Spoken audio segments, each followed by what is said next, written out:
This isn't just another podcast. We're crushing the taboos and we're rewriting the rules.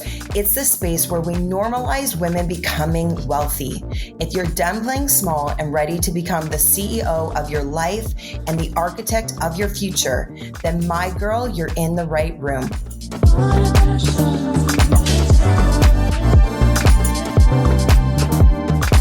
Welcome to your wealthy era. Welcome to the Wellthy CEO podcast. My guest today led the largest real estate brand in Canada to its number one position market share with over 25 realtors.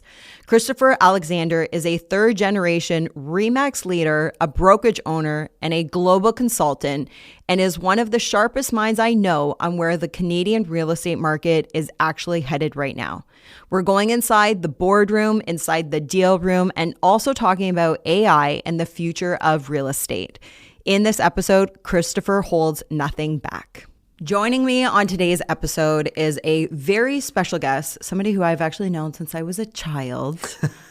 We both grew up in the real estate industry and have watched our families build real estate.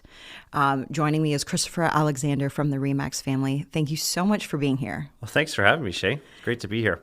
I remember a time, I don't know how old we would have been.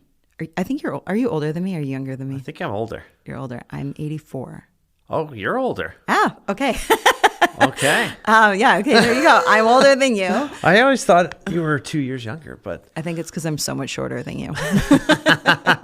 That's probably what it is.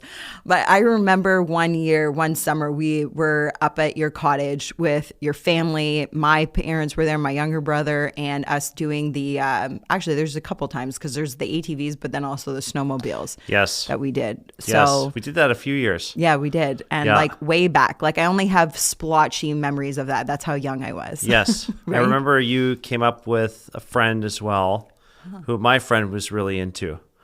Interesting. Yeah, I forget what her name was, but... was it Jessica? Maybe? Yeah. I don't remember. I'm like, who would I would have brought? It probably was her. She was like my best friend in high school. She lived with us for a little bit too. So that's probably who that was. How funny, eh? I know. I know. And then here we are today. I mean, RE/MAX obviously has grown to one of the largest brands recognized in the world, not just in Canada and the United States. And you have had an incredible journey throughout. You know, one of the things I admire actually about you is that it could have been really easy for you to be in corporate and help build the company, build the brand.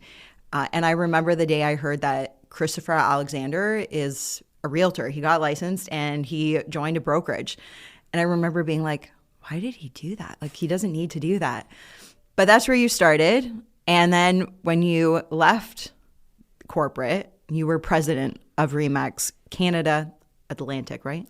RE/MAX Canada, which was everything but Quebec in Canada. Everything but, okay. Yeah. So there's obviously over the years, there's been so many different structures, and what your family did with, it was two families, right, that came together to bring RE/MAX into Canada. So maybe for people who don't know you and your family, just give us like high level, your journey of your family bringing RE/MAX into Canada and then also your role. Yeah. So, my grandfather, Frank Polsler, was one of the founders of RE/MAX Ontario Atlantic, which was the first regional franchise operation for the brand in Canada, covered Ontario, Atlantic Canada. Yeah. Actually, they did own Quebec, but him and his partner, Walter Schneider, they did own Quebec, but neither one of them spoke French or had any Francophone understanding, and so they sold that the rights to that pretty quickly.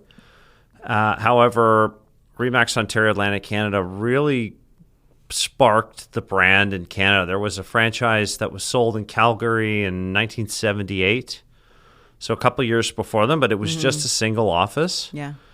And Frank and Walter, when they acquired the rights, they really drove the brand to what it was or what it is today, reaching number one market share in the country in 1987, and they haven't relinquished it since. Right.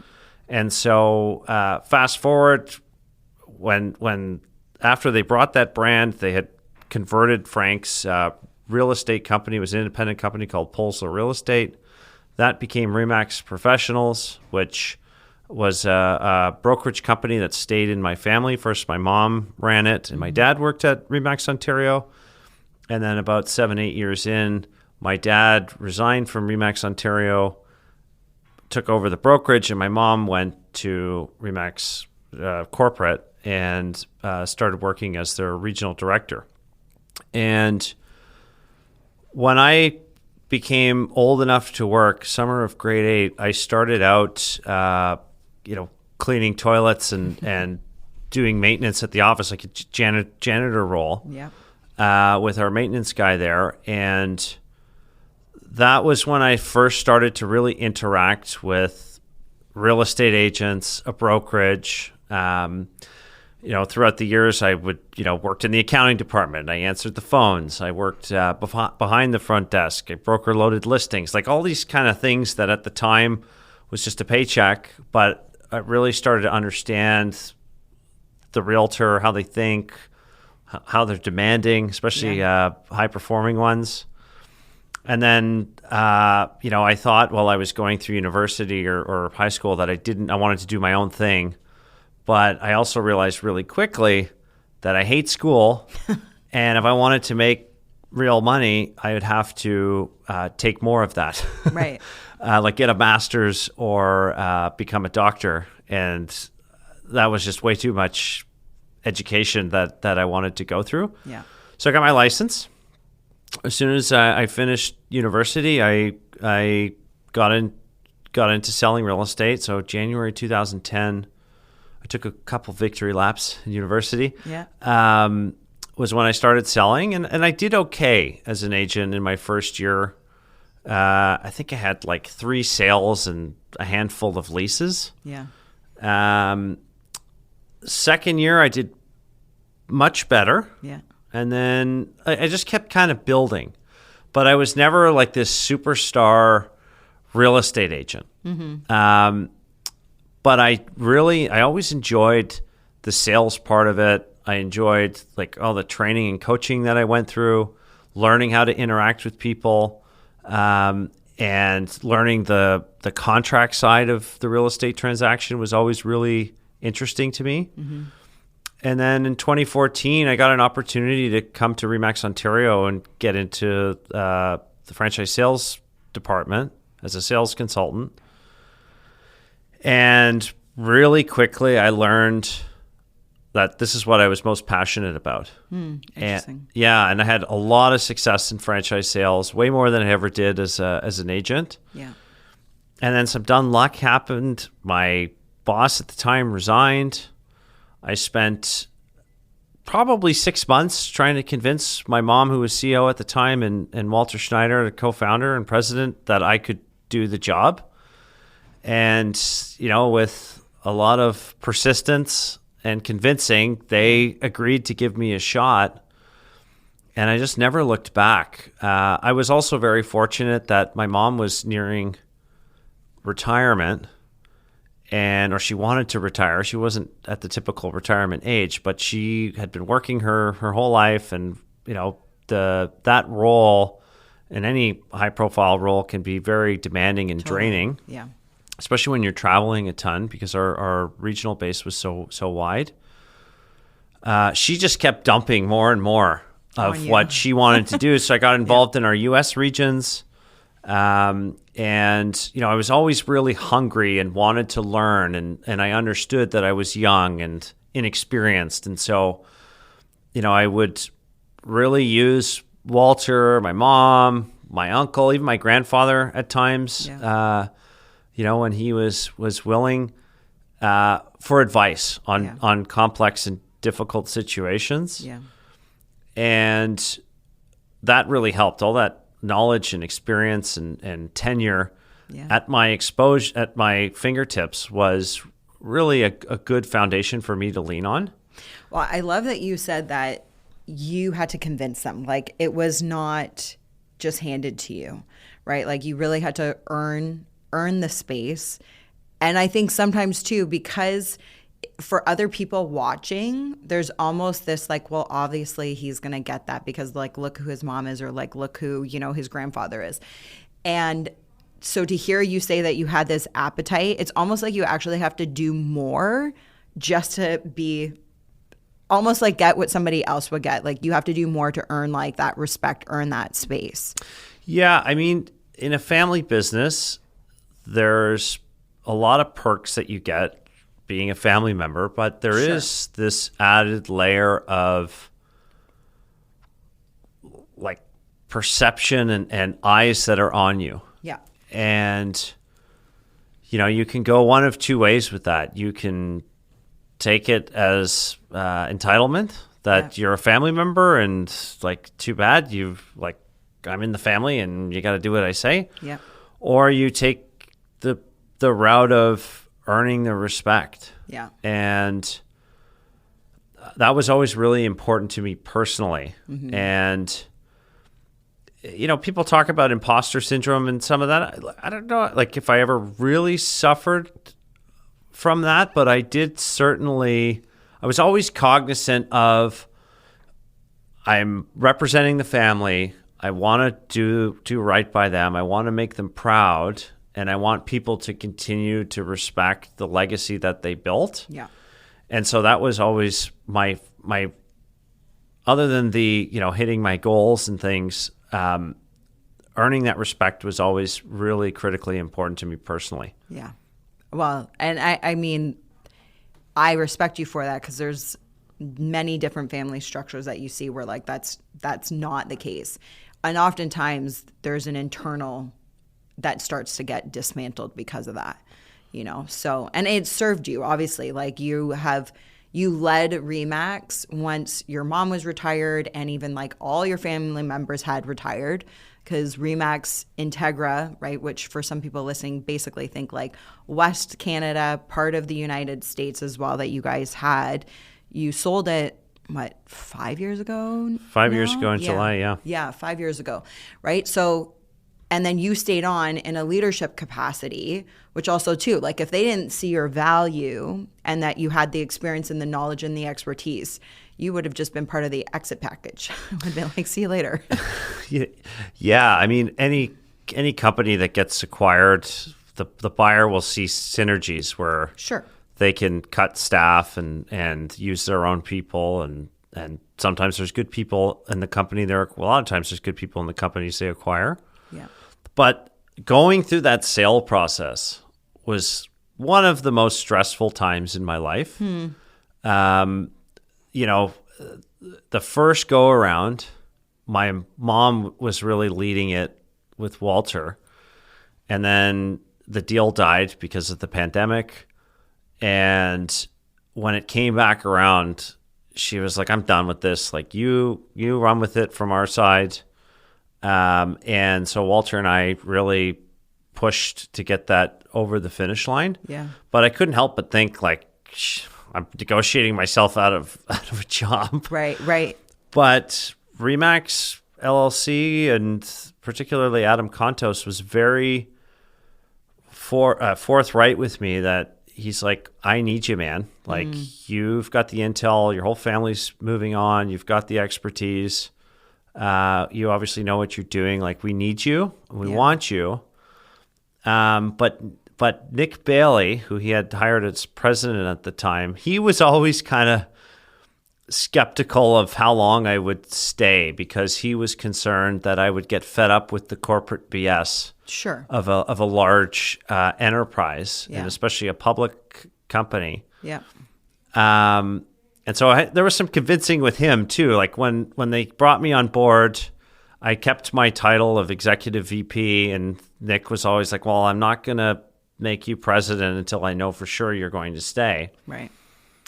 And I remember having a conversation with him about 90 days in and said, Nick, just so you know, it's on the street that people are saying I'm going to be gone by the end, by January 1, you're going to I'm going to resign or you're going to package me out. And my opinion is that's not good for the brand, the brand and the membership.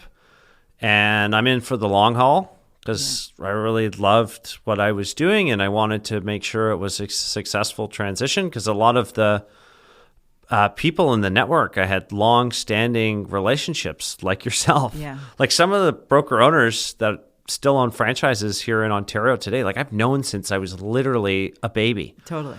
Yeah. And so I always really cared about the membership, still do today. And anyways, Nick was finally like, okay, I get it. Let's do it. They made the announcement shortly thereafter. And I just didn't look back. It was awesome and a big job too, because not only were merging with Western Canada, who had their own regional operation that was really separate from the U.S., but owned by RE/MAX Holdings. The mandate was we had to integrate together, East and West, but also integrate into the shared service model with the U.S. And so I had to think from a macro and a micro level on how to set it up that first and foremost, we kept our Canadian identity, right, and having the autonomy to have that Canadian strategy, because we know this as Canadians. There's a certain flavor that's different than the U.S. Yeah, and so integrating East and West plus with the shared service model was a really interesting exercise, but we got it done, and it was a really exciting time for me. Hey friend, if this conversation is speaking to you, please do me a quick favor. Hit that subscribe button and leave a review. It's how we grow the show, reach more women, and build a future where Wellthy is female. This isn't just content. This is an invitation to a new society for women. Let's rise and build it together. So I want to fast forward a little bit, because you're talking about, acquisitions and exit strategies and packaging and crossing the finish line. And although you weren't a part of the most recent one, RE/MAX Realty just made a huge announcement within the last couple of weeks that they sold to Real for $800 million. Not a straight cash deal. Obviously, there was shares as well in that deal. I would love, and I know it's like, it's part of like the elephant in the room, right? Like you're from RE/MAX, literally, birthed it, grew it. And you've been not in the corporate world with the RE/MAX family here, at least on the Western side. I know that you still are you're doing consulting for RE/MAX Europe, right? Yeah. So I know that you're still, and like you just said, like you have a lot of care and desire to see the brand still do well. I would love to dive into like your thoughts on this acquisition that just took place. So it's a loaded question because it's still so early. Yeah. And without knowing what the plans that Real have, what they really want to do with the brands separate together. I mean, there's been a lot of statements made from their CEO directly, very high level. So it's hard to kind of say what it's going to look like. However, on the surface, it's a really interesting deal because they're totally different models. Totally, yeah. Yeah. And there's a lot of irony in the transaction. There's a lot of reassurance as well. And there's definitely a unique opportunity for this to be an incredibly wild success story. Yeah. Under the right strategy. And everybody has their own opinions and things. Sure. And, some of the concerns that I've heard coming out of the membership, especially here in Canada, is it just kind of makes you laugh a little bit. I get it. They all own businesses and have put their life, blood, sweat, and tears into them. And any kind of big change like this brings uncertainty, which in a business where your assets go home every night, and may not return the next day, sure, it can be nerve-wracking. Christopher is referring to the agents, to the people, just in case you're like, what's he talking about? But let's go. I guess I'll put it into buckets. So I'm not surprised that the company sold. There were a lot of moves that the company had been making over time, especially in the last 2.5 years, that it just kind of reeked of a potential sale. Right. Not that I was privy to any of that information of there being a goal to sell, but just they were really getting themselves organized. They were managing their expenses more than ever before. They were, trying to bring in good, solid executives to, bolster a bit of change in strategy. So the feeling was there, and a lot of people kind of saw it as the writing was on the wall. Plus, you have to look at the age and stage of Dave Liniger, the founder, co-founder. Mm-hmm. He's in his 80s. Yeah. And, still the majority shareholder. So that was kind of ripe. Again, what makes it so interesting really is because you've got a completely virtual model purchasing a franchise, quote unquote traditional franchise brokerage model. Yeah. And why it's ironic is because they're so different, but why it's reassuring is that, for years, these virtual brands were all like, the traditional brokerage is dead, bricks and mortar is dead, franchising is obsolete, and like that was their story, and you got to join us because we're the cutting edge.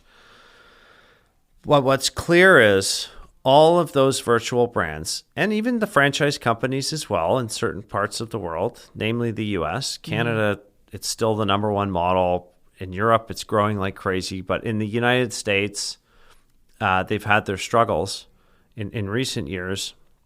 Both have a lot of great things they do, and they both have weaknesses. Sure. So, on the traditional franchise side, you're really at the mercy of your operators in any franchise system, whether it's real estate or otherwise. If you've got bad franchisees that don't invest in their businesses, your odds of success go way down. And especially in a real estate industry where the average franchisee is a much more entrepreneurial and they have a lot more control than like a food franchise, for example. And if you've got a franchisee base that's aging, haven't renovated their stores, sure, haven't really focused on growing their company like through recruiting or M&A, that share of the market will slowly diminish over time. And so you go on to the real side, and even like most of the virtual brands, they since the pandemic really, where you were forced to be virtual, they had this crazy growth line. Sure. Yeah. But they've all really tapered off in the last 2-3 years. Their agent growth has been marginal, if any. Real's actually done better than most. Even though their shares are still, their stock price is horrible. Yes. I mean, most real estate company stocks are terrible because the market's been suppressed for so long, and the cycle's not the same as a typical industry that's on Wall Street. But we won't go down that hole. But they're super attractive to the top producing mega team. Yeah. Okay, because those agents, they feel like they're doing most of what the broker's providing on themselves, and they see a lot of value in paying a lot less and going to a place like most of them have their own offices already, and they've created these communities within their team so that people feel supported. Yeah. But if you're outside of that, if you're not either a team leader in one of those groups or on one of those teams, it's a really lonely place. It is. It's very lonely. Yeah. And because there's no community, and there's not an office you can go into because of the virtual nature of the model. Yeah. And you can see it in the productivity numbers. Like I really believe in,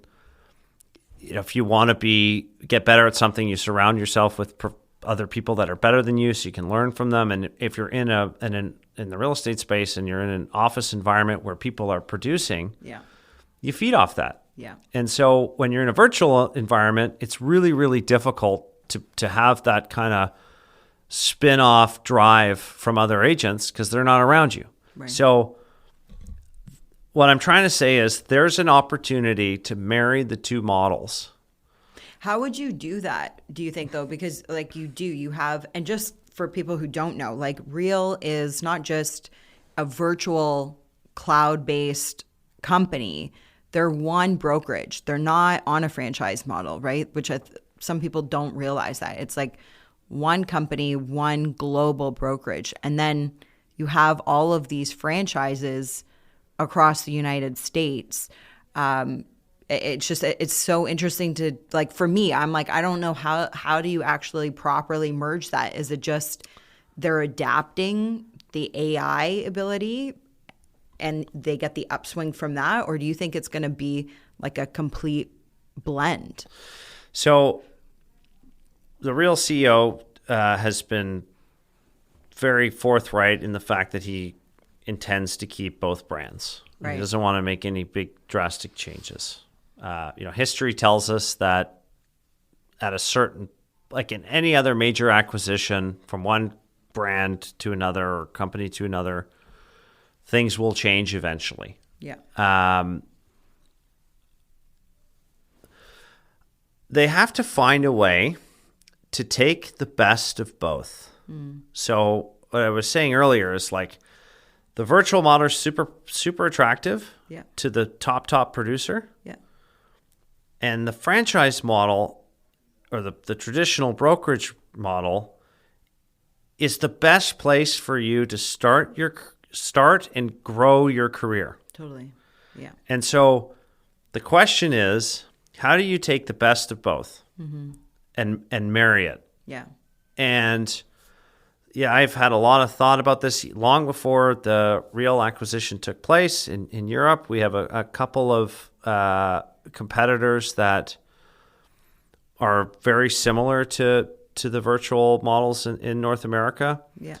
And, it's about exploiting the weaknesses of both models and trying to marry the two in such a way that it's equitable and everybody wins.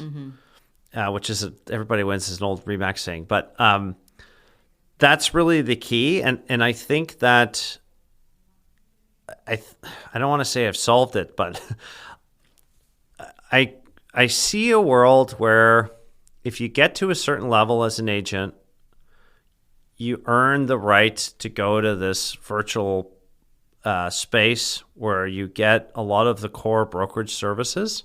Okay. But without the paying into the overhead of a traditional brokerage, which is a lot of staff, a lot of bricks and mortar, right? Deal processing, all those things, which are products that Real does or provides. And I think if you can take those core services that Real is doing in a virtual way with their AI and the Real wallet and the deal processing, you layer it on to the RE/MAX system, that has an opportunity to make it a lot more efficient and profitable for the broker because they won't need as many support staff. So there is a way to do it. There's just a lot of details to unpack and figuring out, okay, what happens when an agent goes from the RE/MAX company to the virtual company. Like it'll get pretty messy, but I do believe there's a way to solve it. Or they may just keep the brand separate, and which is what he's saying he wants to do, but use the Real technology to make it easier for a franchisee to operate. Who do you think got the better end of the stick?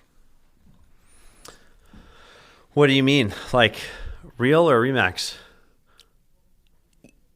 It's interesting, and not that my opinion on this really holds a lot of merit, but as you know, like we were at Real for like a hot minute and then came back to RE/MAX. I always felt that Real was not the right move to go to. I didn't believe in the leadership. It was a different CEO then. I think it was actually the founder was the acting CEO at that time. I didn't believe in the leadership of the company.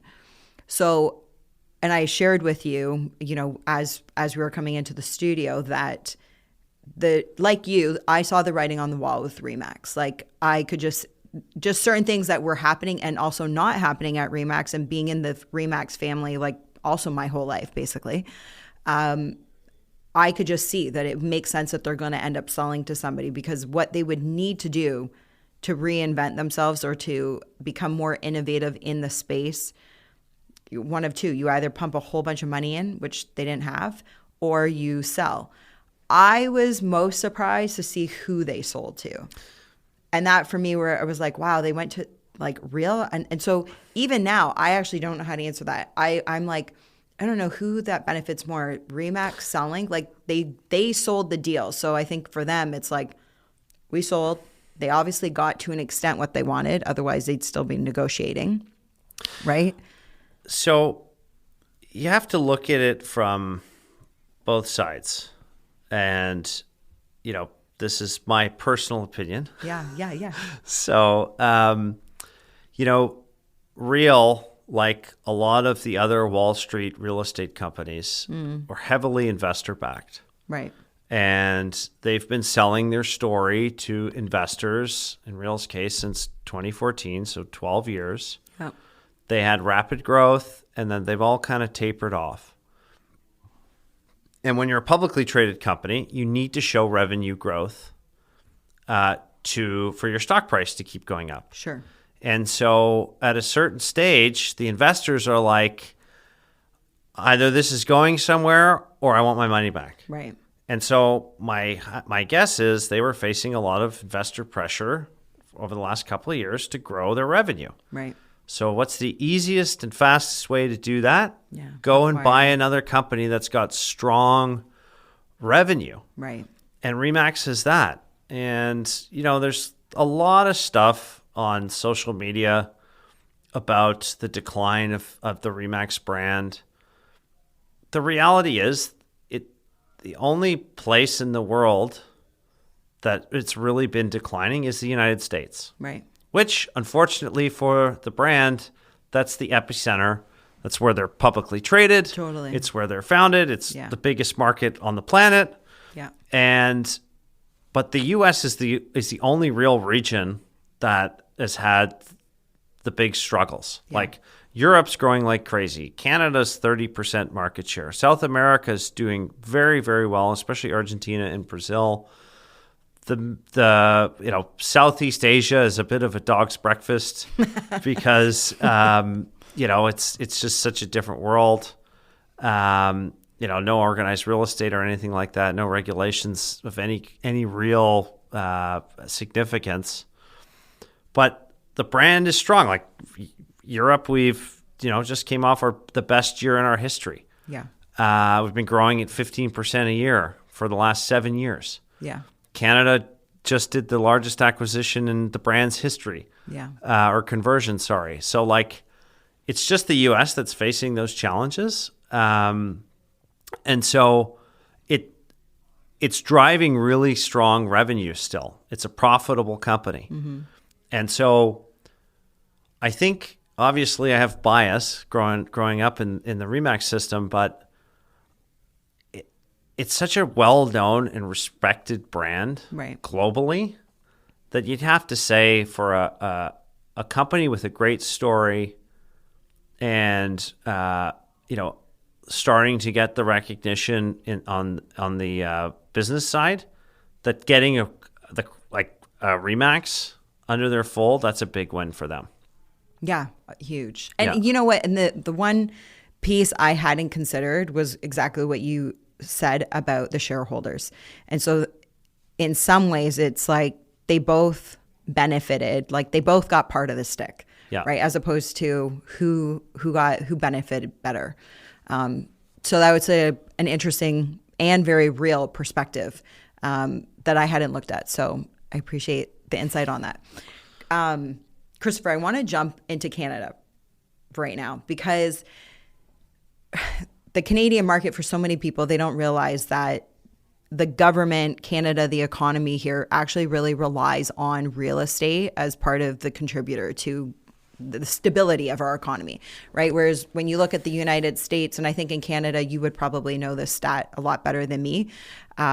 It's about 13% that Canada relies on. Whereas like in the United States, with so many more people, so much more manufacturing and businesses, et cetera, theirs is like less than 3% where they're relying on that. And for so long, and over the time even of just the last 30-year period of having the RE/MAX brand grow in this country, we had better policy, in my opinion.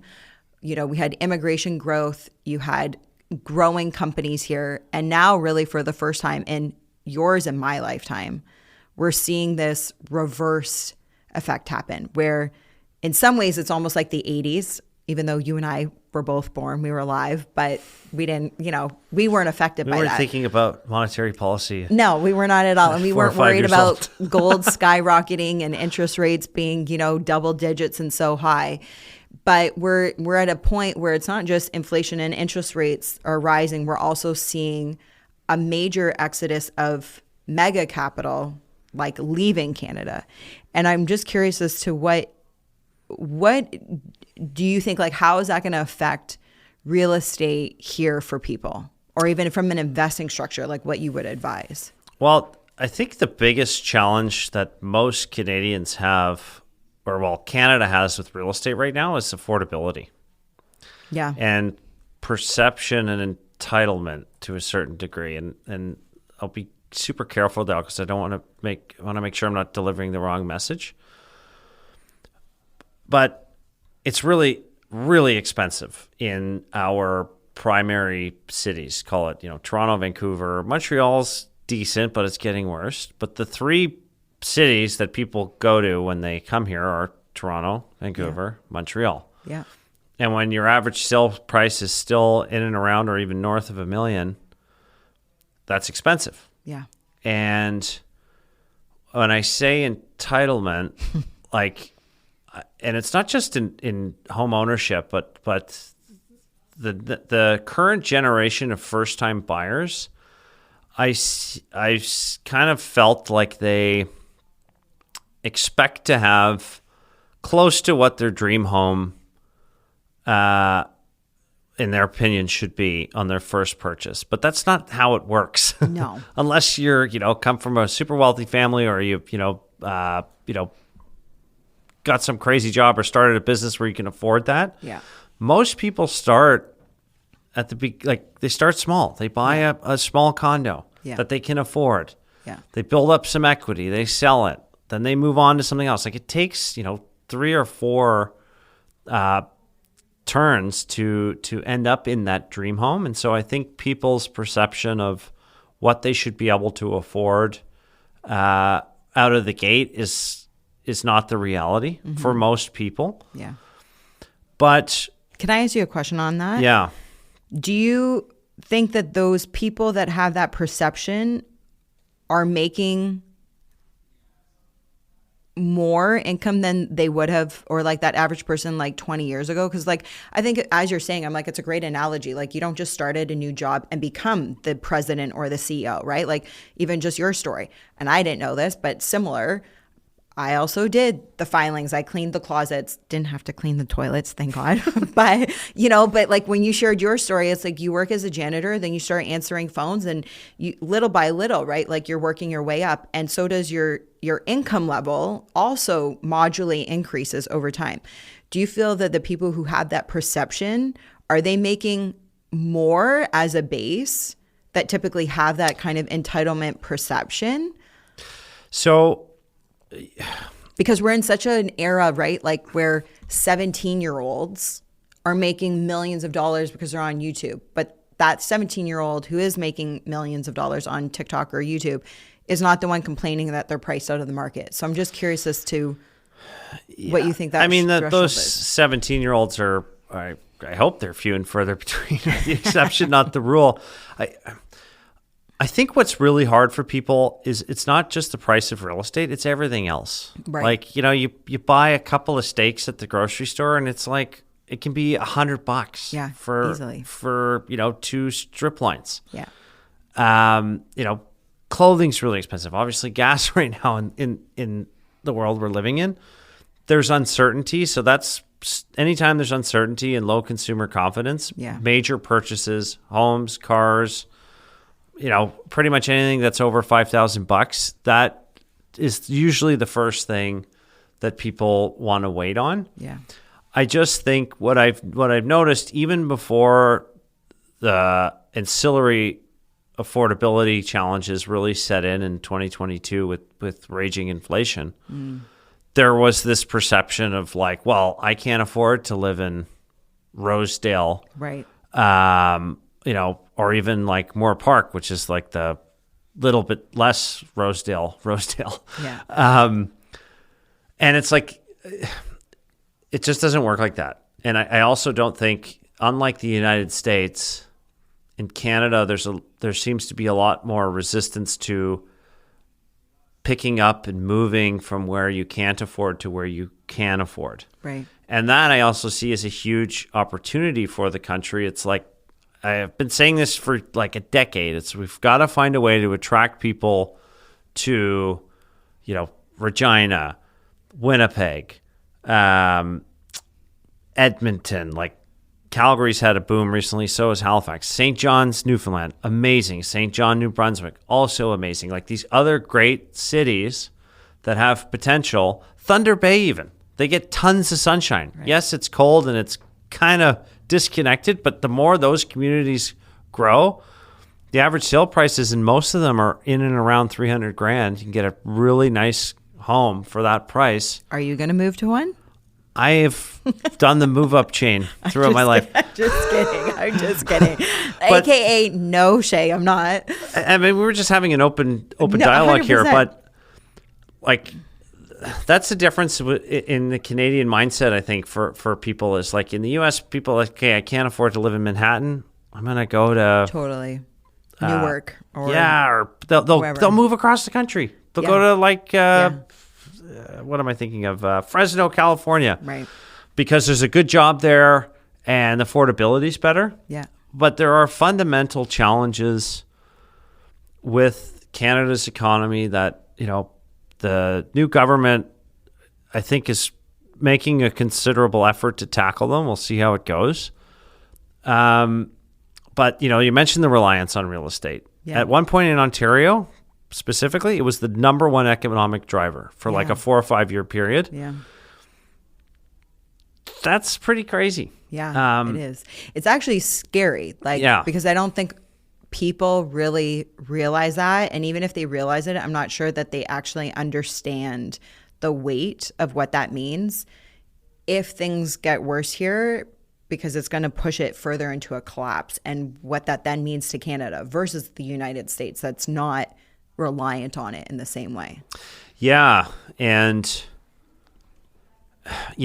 there's also this, like, for all the talk from politicians and the media about affordability, especially in real estate, like, there's a big elephant in the room that people don't talk about enough. And that's like what the government charges on every transaction. Like, Toronto, you got 2 land transfer taxes. Yeah.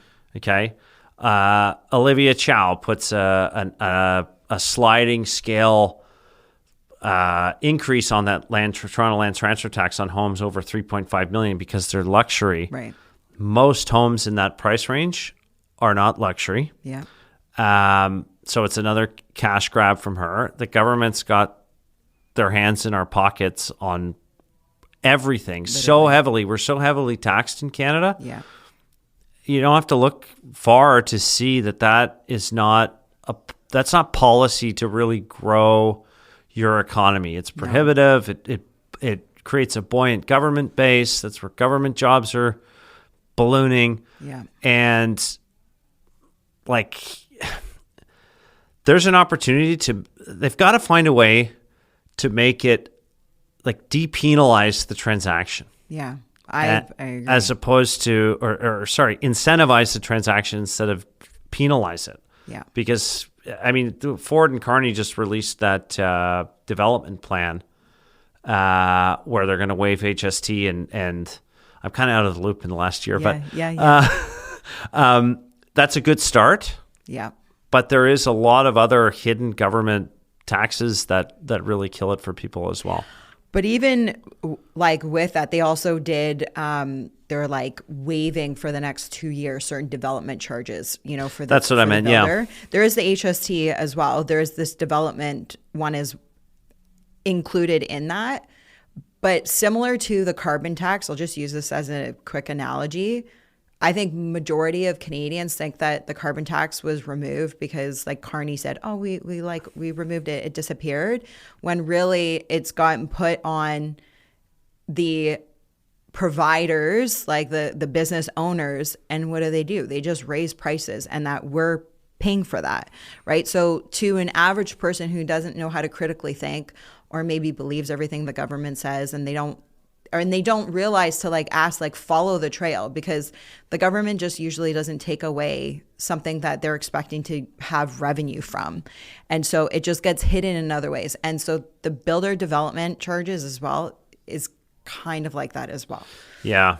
I mean, the unfortunate reality for the government right now is it needs every dollar it can get. And they're going to disguise things and package it so that they keep their support. Yeah. I think not. What do you think about this idea? Like, this is just, I'm like blue skying it, because as we're like talking, I'm like, if they were to do something like Dubai, or even, certain states in the US where there's no federal income tax or no state tax, like whatever, like, if they were to do something like that for the next 5 years, I think that would probably help to stimulate to have an increase, because this is the problem, is like you need more people to be paying just regular tax in order to take care of like the problem here, where we are just literally taxed on absolutely everything and anything, right? On our sales tax, like all this kind of stuff. And we don't have the population. It's why in the US, there's certain states that they don't have even sales tax on like their goods, right? Like certain states don't have that, but they can do that because some of those states is the entire population of Canada, right? Yes. Switzerland. Yes. Okay. Yeah. 9 million people. Yeah. Or not quite. I think it's just shy of 9 or just over 9. They have very little income tax. Yeah. Their corporate tax rates in some of the cantons, which are like provinces, is as low as 13%. Yeah. They're one of the wealthiest countries in the world. But it's funny because if you've ever been to Switzerland, or anyone listening's ever been to Switzerland, it's so expensive there. Like, because there's less income tax and corporate tax, like wages and salaries are a lot higher on average. But like I always tell this story because I go to Switzerland a lot for Remax of Europe. One time I ordered 4 1-liter bottles of water to my room, and it was 78 francs, which is like $125 Canadian. Like, at least the water is coming from the mountains there, right? It's good spring water. At least it's high quality. But I guess like in a lot of those states, like Florida, for example, where there's no state income tax, there's very low sales tax, you pay super high property taxes. Yeah. You're paying your own health insurance. Right. So there's a balance. And I think one way or another, if you've got super low tax, usually your cost of living will rise, but you've got more disposable income. So what I'm trying to say is you end up paying it one way or another. I think the real challenge for Canada is our last government was way too kumbaya, way too big government. We're going to pay for everything. It really killed I don't want to say we ever had hardcore entrepreneurial spirit, but like the drive to grow, kind of that old Kennedy saying of it's not what your country can do for you, it's what you can do for your country. Right. There's an entitlement in Canada from a lot of the population base of like, well, what have you done for me lately? What am I going to get? As opposed to going out and making something. And so it's a catch-22. I mean, Canada's got fundamental problems. We've got big challenges with the current government in the United States. They're drawing a pretty clear line in the sand. the Carney government is trying to diversify where our goods go, so we're not so reliant on the U.S. However, them being so close to us and an open border, free trade would benefit all sides. So I don't know. The Canadian conundrum is broad-based and different facets. I think 10 years of a incompetent government, call it, really set us up for where we are today. Yeah. And I think, the corporate tax in Canada, though, is still really good. To have a business in Canada, your corporate tax is better than most states in the U.S. The U.S. has its issues too. Sure. I think what we really need is strong leadership that's got a path forward that's actually tangible, and getting a deal with the U.S., I think, will solve a lot of our challenges in the short term. What would you advise either, business owner, entrepreneur, or somebody that just, has capital sitting right now that they want to invest it somewhere within the next 12 months?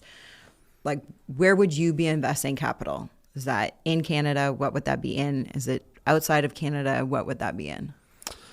Well, the real estate market in both Canada and the U.S. is really suppressed. Mm-hmm. We still have a capacity challenge with being able to build enough homes. Sure. I think specifically in Ontario, there's a lot of choice in the market right now, but there's been no new housing starts in 3 years. Right.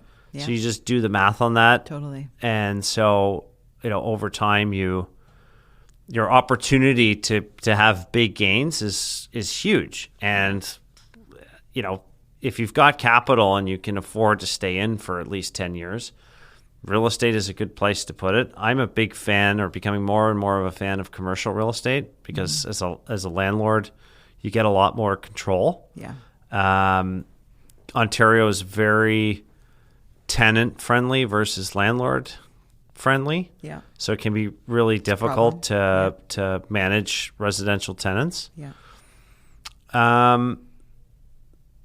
The stock market right now is pretty darn volatile. Coincidentally, I had a meeting with my financial guy this morning, and he said at the start of April, we were up, and then we got crushed by 10%, and now we're up 13%. So I'm basically up 3% since the start of April. Yeah. But if you can ride it out for another 5 years, I think if you've got cash, now is a great time to make smart investments.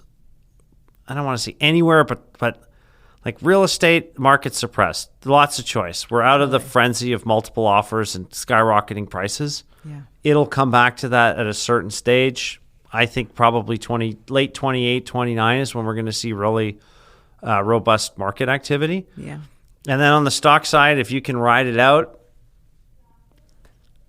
the market, I don't know I haven't checked this morning, but the market's been going up and down. So I think there's a lot of opportunity for long-term gain there too. Yeah.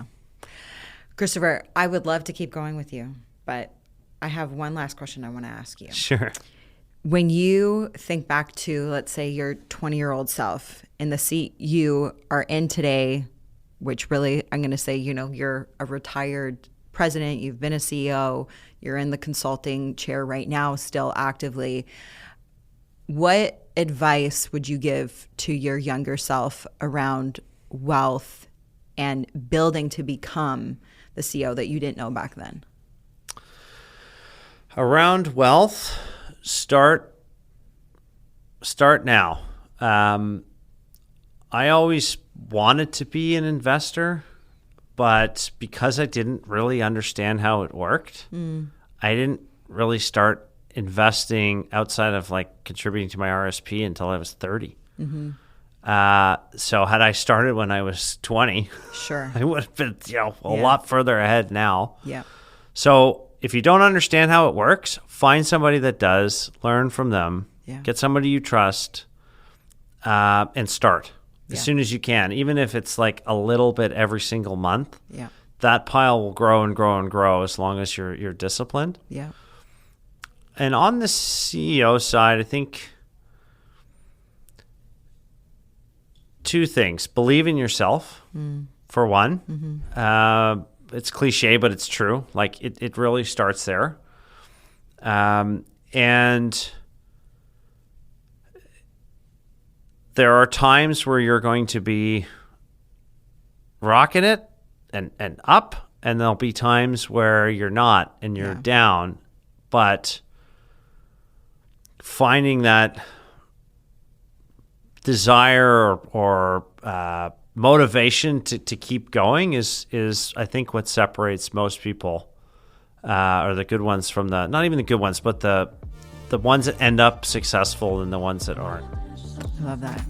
Thank you so much for being here today. Thanks for having me, Shae. It's so great to be here. Sit down with you. Yeah, so good. So thank you. Thank you. If something in today's episode resonated with you or sparked a shift, tag me on IG or send me a DM. I genuinely love hearing what lands for you. And if it spoke to you, share it or leave a quick review. It helps more women find this show and step into their own wealthy era. Until next time, lead with purpose, live with intention, and stay wealthy.